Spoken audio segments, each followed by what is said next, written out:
The stars were silent, and the jungle planet below was darker than space itself. Commander Rain's ship shook as it fell through Korath's thick atmosphere. Sparks flew across the controls. Alarms screamed, and the computer shouted warnings. In a calm voice, "Landing system failure, crash imminent," it said. Rain grabbed the seat straps tighter, jaw clenched, heart pounding like a drum outside the window. Green lightning cracked through purple clouds. It was not a normal world, and he knew it. He also knew no one came back alive from Korath.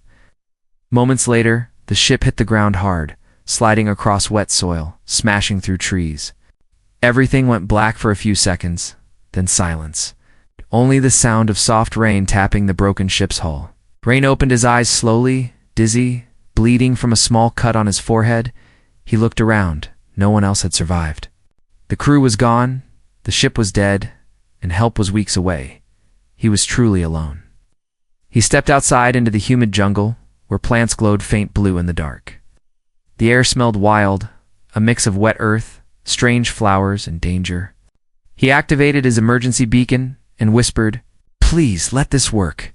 But deep inside, he wasn't sure it would. He gathered supplies, set up a small shelter, and waited for daylight. But night came fast on Korath, and with it came sounds, growls, howls, and heavy footsteps. Something large was moving in the trees. It was not afraid of him, it was hunting. Rain sat inside his shelter, holding a flare gun and listening. Then he heard it, a low, deep growl, like thunder from the throat of a beast. Leaves rustled, and a shadow passed just outside the light. He raised the flare gun, but did not fire. Something told him not to. Then, just as suddenly, the sound was gone. No movement, no growl. Just the cold silence of being watched. He didn't sleep that night. Morning brought no peace, only heat and more questions. He began exploring nearby, hoping to find food or a stream. As he walked through thick vines, he heard a soft cry. Not animal, it was someone in pain. He moved closer and found her, an alien girl. Trapped under a fallen log, she had bright silver eyes, blue skin, and tribal markings on her arms. Her leg was bleeding, and her breathing was shallow. Rain rushed to help her, lifting the log and pulling her free. She looked at him, shocked and weak, and whispered in her language. He couldn't understand her. But he wrapped her leg and gave her water. "Stay calm," he said. "You're safe." The girl looked at him strangely, as if confused by his kindness. Most Varelians had never seen a human up close, and they believed humans were selfish and violent, but here was one saving her life as they rested. She pointed to the jungle and made a warning sign. She whispered a word. "Vorkwal." Rain tilted his head. "What's that?" She pointed to her neck, then made a slashing motion. Then she growled, mimicking a monster. He understood something big and deadly. Suddenly, the trees moved again. Birds flew out in panic, and the ground trembled. The Vorkwal was near. Rain stood up and looked into the jungle's shadows. Two golden eyes stared back at him, unblinking. The beast stepped forward, massive, black-skinned, with claws like swords and teeth like knives. It was taller than two men, and it made no sound as it walked, just the quiet of a killer. Selah, the alien girl, froze in terror. Rain didn't run. Instead, he dropped his flare gun, raised his hands slowly, and stayed still. The beast sniffed. The air then growled low, shaking the leaves. Rain didn't move, after a long moment. The Vorkwal stepped closer, so close Rain could feel its breath. Then, surprisingly, it turned away and vanished into the jungle. "Gone," Selah stared at Rain. "In disbelief, you? Still alive?" she said, in broken English. "It let you live." Rain nodded slowly, not sure what just happened. He helped her up, and they walked back to camp that night. Selah told him more in her broken language. The Vorkwal was the top predator here, the jungle's king. No one survived. Seeing it, not even Varelian warriors, she looked at Rain again and whispered, "Why it not kill you?" Rain had no answer, but deep inside something had started. Connection neither human nor alien could explain. The jungle had seen something it never saw before. Mercy, and somewhere out there, The Vorkwil was still watching, waiting. Asterisk, the jungle was awake, but it didn't breathe the same way anymore. Since the night the Vorkwil spared him, something had changed in the air. Rain could feel it, like invisible eyes always watching. He walked carefully through the thick ferns. His boots sinking in damp soil above him, giant leaves blocked most. Of the light around him, silence followed, like the jungle was waiting for something. Sayla walked behind him, still limping slightly, her spear ready. "You are crazy," she said softly. "It will eat you next time." Rain looked ahead and whispered, "Maybe," but he didn't believe that. Not anymore. He had studied the predator from old mission logs. The Vorkwal hunted alone, never left survivors, and feared nothing. Yet it had turned away from him face to face. That wasn't instinct. That was choice. He wanted to understand it, not to tame it, but to know what had made it pause as they reached a clearing. Sayla grabbed his arm quickly. She pointed to the trees, massive claw marks carved into the bark. Deep, clean, fresh. The Vorkwal had passed here recently. Rain looked at the ground and found huge tracks leading deeper into the jungle. He followed them. "You follow it?" Sayla asked, shocked. "You mad?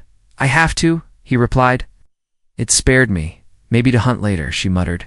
The trail led them to a wide ravine, where steam rose from underground springs. On the other side, something moved. Dark shape, huge muscles, breathing slow and steady. It was the Vorkwal. Lying near the edge like a panther, watching the mist, Rain raised a hand, signaling Sayla to stay back. He stepped forward alone, careful, quiet, respectful. The beast turned its head, golden eyes locking onto him again. No growl this time, no movement, just that heavy stare. Rain slowly removed his bag, took out a ration bar, and unwrapped it. He placed it gently on a rock and backed away. The Vorkwal stood up, towering and silent. It sniffed the air, walked over to the rock and sniffed the bar. Then, to Sayla's shock, it ate it. Rain smiled slightly. "See," he whispered. Sayla whispered back, "No one has ever done that." Rain looked at her. Maybe no one tried. Over the next few days, Rain repeated the same ritual. He'd leave food and step back. Each time the Vorkwal came closer. Each time, it showed less aggression. It never growled again. Sayla watched from the trees, arms crossed, confused and amazed. "This is not normal," she said. Rain chuckled. "Nothing about this place is normal." Then came the moment. Rain stepped into the clearing one morning and found the beast already waiting, not hiding, not stalking, sitting calmly, eyes focused. He placed the food. But the Vorkwal didn't eat. Instead, it stepped forward and sniffed his hand. Its breath was warm, heavy, but not threatening. Then it did something unthinkable. It pressed its head gently against his palm. Rain froze, stunned. Behind him, Sayla gasped. "Impossible," she whispered. "You are not prey to it anymore." Rain slowly moved his hand over the beast's head. Its skin was rough like stone, but warm. The bond was real now. It's not made of fear, but trust. That night, Sayla asked him quietly, "What do you call it?" Rain looked up at the stars and replied, "Titan." She tilted her head. "Why that name?" "Because even giants must have hearts," he said, smiling. Sayla didn't respond for a while. Then she said something he didn't expect. "If this story spreads, our people will be afraid." "Afraid?" Rain asked. "Yes." She nodded. "Not of the beast, but of you." The jungle had a new story now. Human who touched the untouchable, and a predator who chose peace. But peace always has a price, and far away other eyes were watching. Not friendly ones. The real danger was still coming, and it did not walk on four legs. The sun never fully rose on Koroth, even during the day. Thick clouds and giant leaves kept the land dim and shadowed. But something inside the jungle was starting to glow, something that had never existed before. Trust. Rain woke early. As usual, before the sky turned gray, he packed a small bag, dried fruit, meat strips, clean water, then carefully.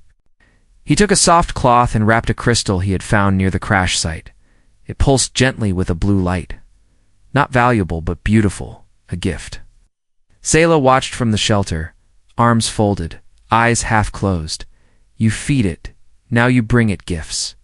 She asked. Rain smiled. Why not? Maybe it likes shiny things. Sayla shook her head. It is not a pet. I know, he replied. It's more than that. He walked alone into the trees, following the path that no one else would dare walk. It wasn't marked, not with signs or maps, but somehow Rain always knew the way, like the jungle itself had given him a silent invitation. After an hour, he reached the clearing. Titan was there already, sitting near the steam pool like a silent statue. Its golden eyes reflected the light from the crystal in Rain's hand. Rain stepped forward, calm and slow, and held out the glowing gift. Titan tilted its massive head, then stepped closer. It sniffed the air, then the crystal. Then Rain's hand, without warning. The beast nudged the gift gently with its nose. Then it lowered its head, allowing Rain to place the crystal on a small stone in front of it. The gesture was understood. Titan gave a low, soft growl, not of warning, but of thanks. Rain sat down on a rock. Only 10 steps away from the jungle's most dangerous creature, he pulled out a piece of dried meat and tossed it. Titan caught it midair without even blinking. Then it lay down, its body relaxed, its eyes still on Rain, from a tree above. Sayla watched silently. She had followed him, not because she wanted to, but because she had to. She couldn't explain it. She needed to understand why this human had done the impossible, she whispered to herself. He doesn't fear it, and it doesn't fear him. Later that evening, around the fire, Sayla sat closer to Rain than before. Her voice was soft, unsure. You know what Varelians teach about humans? Rain looked at her. Tell me they say you are greedy, she said. That you only take, never give. Rain poked the fire with a stick. And what do you think? She didn't answer right away, then she said, I think. Confuse me. They sat in silence for a while, the fire crackling gently. Then a strange sound echoed from the distance. Not the roar of Titan, not the chirp of jungle birds, something else, a clicking. Machine-like noise. Rain stood quickly. Instincts sharp, Sayla listened carefully. Face pale. That is not an animal. She said. Rain nodded. No, it is Varelian tech. She added, hunters. The next day, Rain visited Titan again, but this time, he did something different. He reached out slowly, hand open. Titan looked at him for a long moment, then stepped forward. The beast's head lowered, and for the first time, Rain placed his hand on Titan's brow. The skin was rough, warm, alive. It didn't flinch. Didn't growl. It accepted him. A connection passed between them, silent. Ancient, real. Rain didn't speak, but his eyes said what words never could. I see you. Back at camp, Sayla carved a message into a piece of bark. A warning. A journal. A truth. She knew others would not believe this story, but someone had to record it.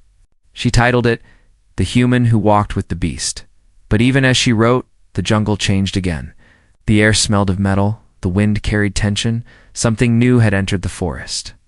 Not a friend, not a beast, but something worse. And soon. Rain would have to make a choice, to protect Titan or to protect himself. Because trust is powerful, but to the wrong eyes, it looks like weakness, and weakness invites war. Asterisk, the jungle had rules. And Rain had broken them. He had fed the beast. He had touched it. He had called it by name. Now, the jungle was watching him differently.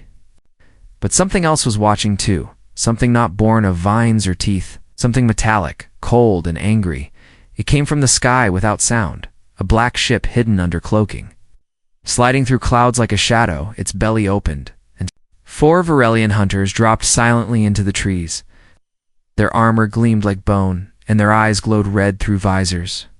They moved like ghosts, weapons drawn, orders clear. Find the human, kill the predator. Bring the girl back. Far below, Rain sat with Titan in the clearing. He was painting on a stone, not with color, but with scratches, simple lines showing. A man, a beast, and a tree. Titan watched with slow, blinking eyes, peaceful, still. Unaware of the danger now crawling through its home, Sayla came running, out of breath, eyes wide. She had seen the drop from the sky. Her voice shook as she spoke. "Hunters," she said. "They're here." Rain stood up quickly, looking around. "How many?" "4," she replied. "Maybe more. They want you, Titan, and me." Rain's jaw tightened. "Then we don't wait." That night, the jungle was louder than before. Even the animals seemed nervous. Titan paced in a circle near the camp, growling low every few minutes. He knew the smell of death when it walked close.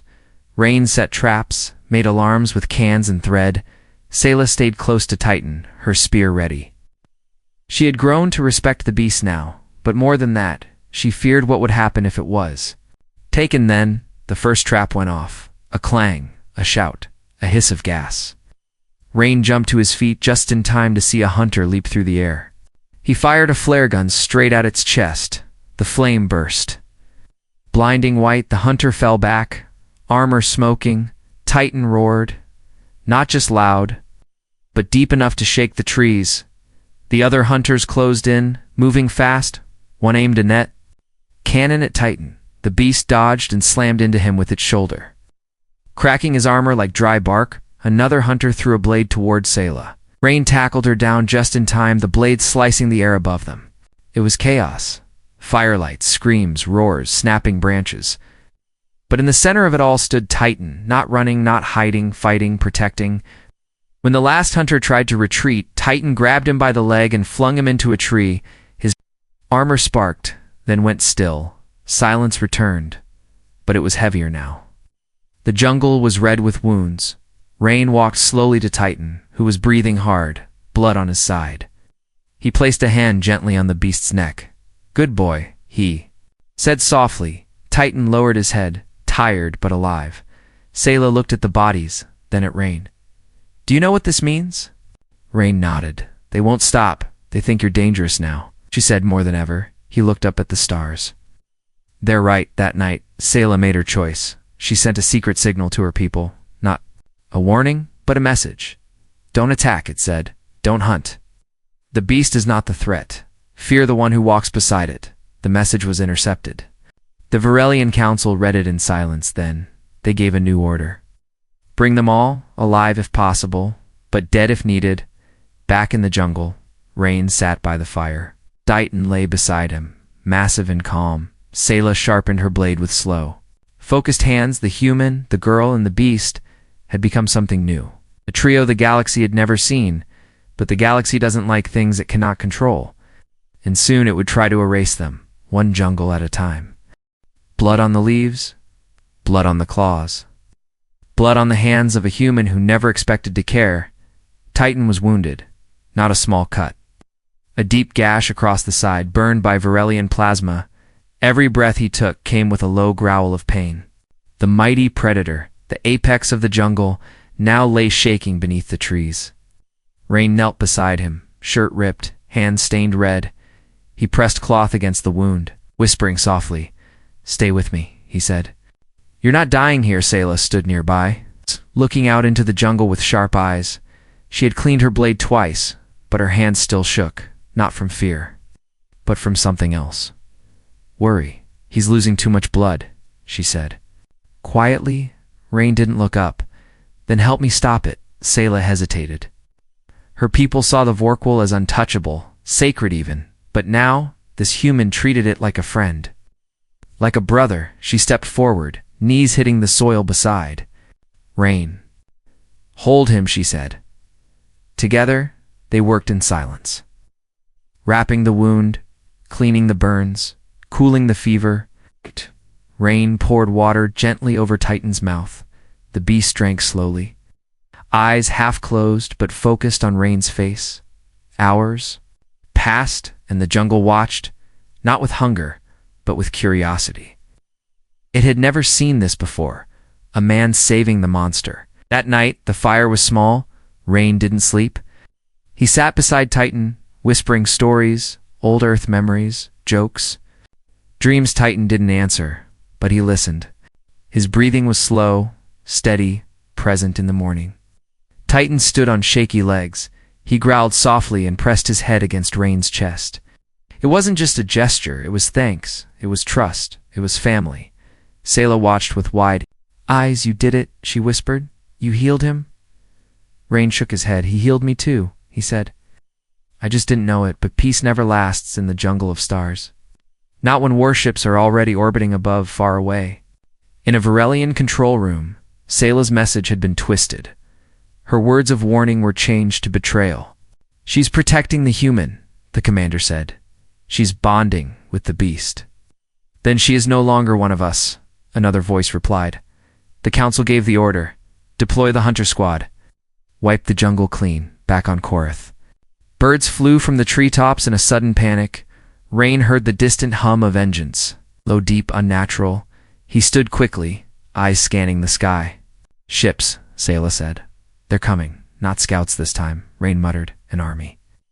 Titan growled louder. His strength returned, his body ready, but Rain shook his head. "We can't fight them head on. Then what?" Sayla asked. Rain looked toward the old ruins deep in the jungle, ancient.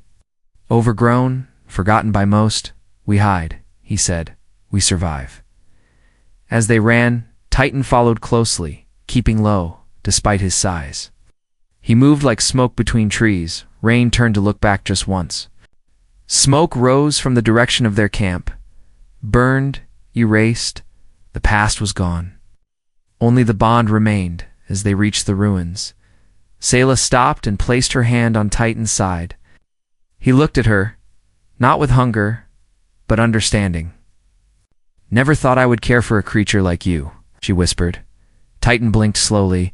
Rain set up a small camp in the ancient stone walls. He looked around at the carvings, strange symbols of creatures and stars.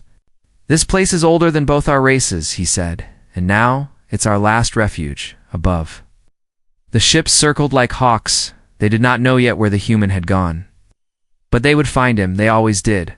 Rain sat with his back to the wall. Titan beside him, Sayla on the other side. Three beings who were never meant to meet, now bonded by blood, fire, and the choice to protect one another. This wasn't just survival anymore. It was something deeper, a quiet war between instinct and heart. And in the middle of it all, a man who refused to leave his monster behind. Asterisk, the jungle could hide many things, but not forever. A message had gone out. Not just to the Varelian hunters, but to the galaxy itself. A human had bonded with a predator. An alien girl had chosen to protect him. And the beast, the Vorkwell, had spared blood, not spilled it. This was not just a story. It was a threat, a crack in the foundation of ancient fear. They were captured at dawn. Rain, Sayla, and Titans surrounded by electric nets and armored drones. Rain didn't resist. Sayla held her head high. Titan growled once, a deep warning, but stood still when Rain raised his hand. The three were separated, taken aboard a sleek black Varelian transport. No one spoke during the flight, only cold eyes and metal cuffs. Hours later, Sayla stood alone before the Varelian council.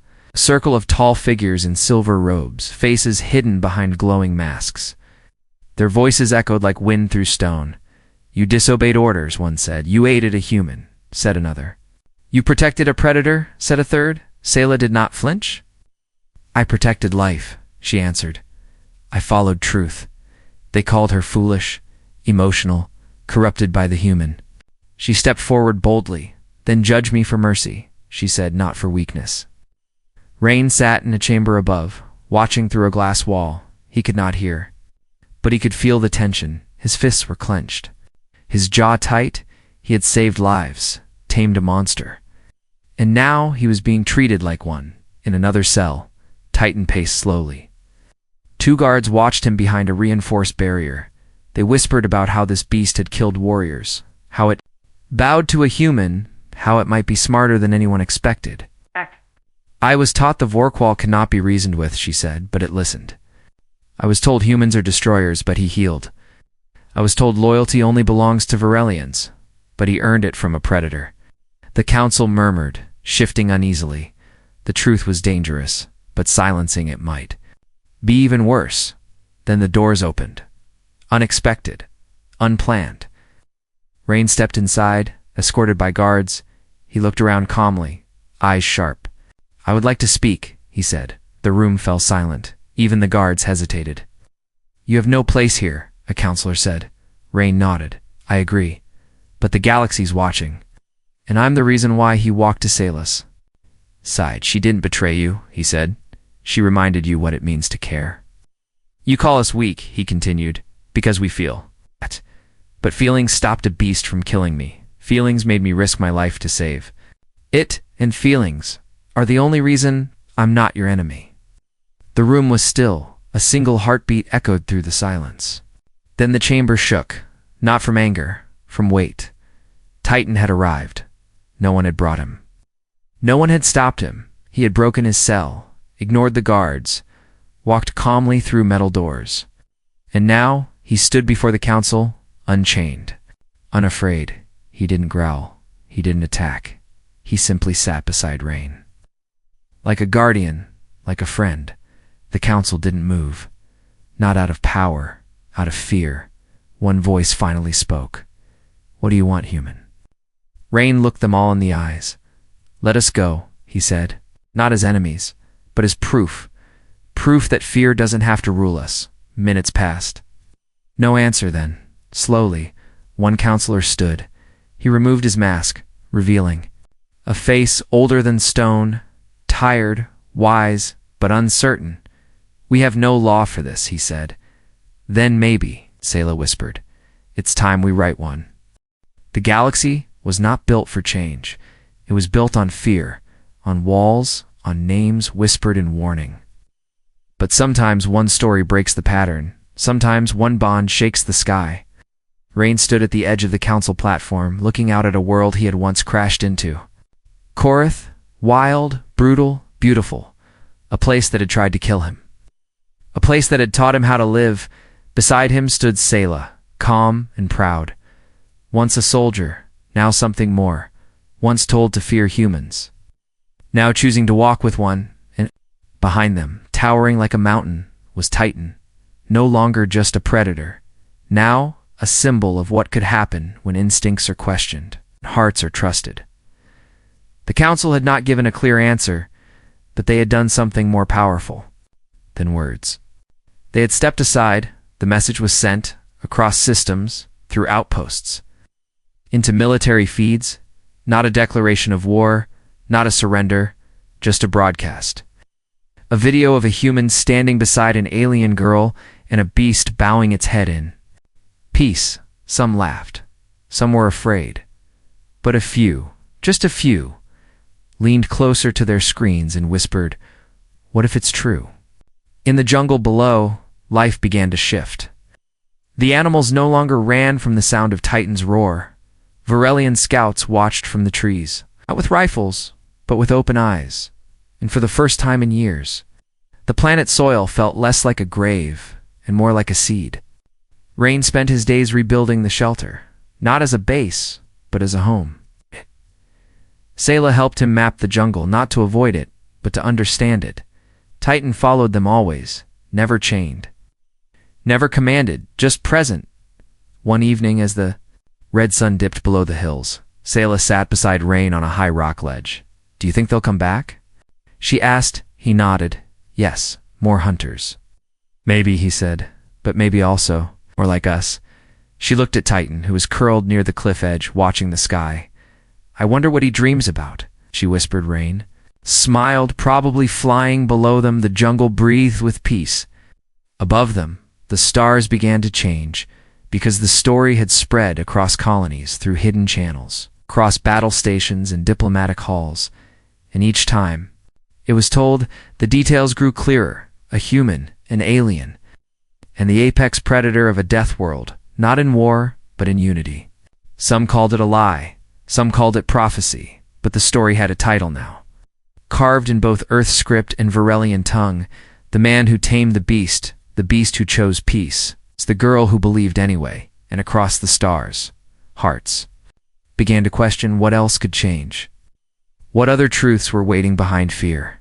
What if peace was not weakness, but courage with claws? Rain stood up and stretched. Selah followed, smiling softly. Titan rose too, letting out a long, deep breath. Then the three of them walked back into the jungle, not as enemies, not as heroes, but as something entirely new, and the jungle let them pass, not with silence, but with song.